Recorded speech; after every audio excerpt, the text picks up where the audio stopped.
Hey, what's up guys? So in today's video we will see how to turn on and off activity in Gemini on any Android smartphone.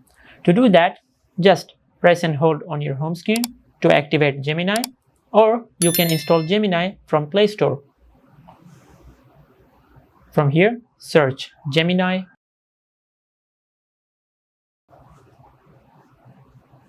Now from here, tap on install.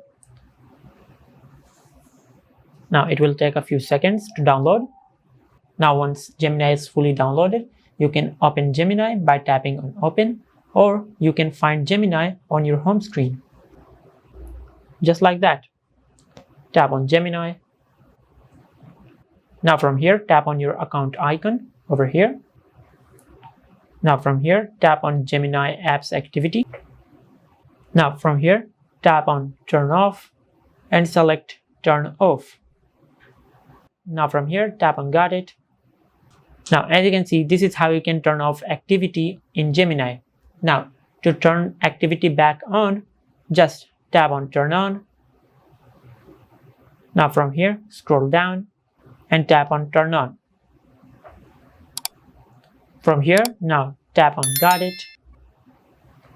Now as you can see, this is how you can turn on and off activity in Gemini on any Android smartphone.